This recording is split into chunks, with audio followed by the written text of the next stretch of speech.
Salut à toutes et à tous. Aujourd'hui, j'espère que vous pétez la forme. Si vous êtes ici, c'est pour la présentation manga de la semaine. Alors on attaque avec Food War, un anime de style shonen et de genre comédie, ecchi, amour et amitié.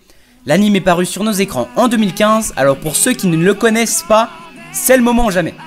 L'histoire prend place autour de Yukihira Soma, qui s'entraîne avec acharnement depuis des années pour reprendre la succession de son père à la tête d'un petit restaurant. Cependant, une décision va venir casser son rêve puisque son père décide de l'envoyer dans la plus prestigieuse école du Japon. École de Bourges quoi. Soma, lui, il vient un peu d'un quartier pourri quoi. Soma va donc peu à peu essayer de s'intégrer à l'école où il n'est pas le bienvenu. Il va tout de même se faire des amis qui eux auront un seul et unique objectif, le même que Soma, qui est faire partie du conseil des 10, c'est-à-dire les 10 meilleurs étudiants de l'école. Et puis, quand on arrive à y parvenir, on a le droit de prendre des décisions importantes au sein de l'établissement. Je vous laisse les découvrir bien sûr. Mais bon, pour prendre la place d'un des 10 membres du conseil, faut pas croire que ça va être simple hein. Soma il va pas claquer du doigt comme ça puis démonter tout le monde. C'est d'ailleurs un très bon côté de l'anime. De plus, pour parvenir au conseil des 10, il faut participer à des défis culinaires. En fait, deux personnages s'affrontent pour régler leurs différends, c'est-à-dire un conflit. Bon, ça c'était un exemple hein. Les défis se font pas obligatoirement pour faire partie du conseil des 10. Ça peut être, je sais pas, pour faire d'une personne son esclave ou encore même pour porter l'écharpe d'un autre étudiant, par exemple. Enfin bon, vous l'avez compris, on peut tout parier. Seulement, la chose qui est mise en jeu doit être de même niveau pour les deux personnages.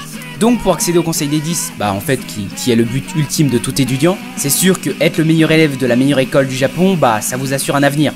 Bon, en tout cas, je vous laisse imaginer ce qui pourrait être parié en retour d'une place au sein du conseil.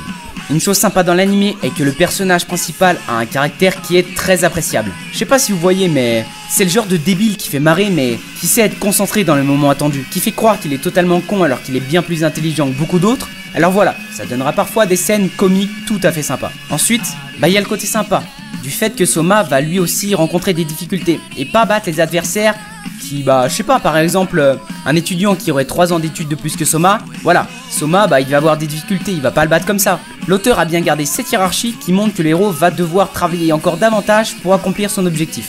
C'est aussi une bonne chose du fait que cette difficulté que Soma rencontre va nous donner droit à davantage d'épisodes.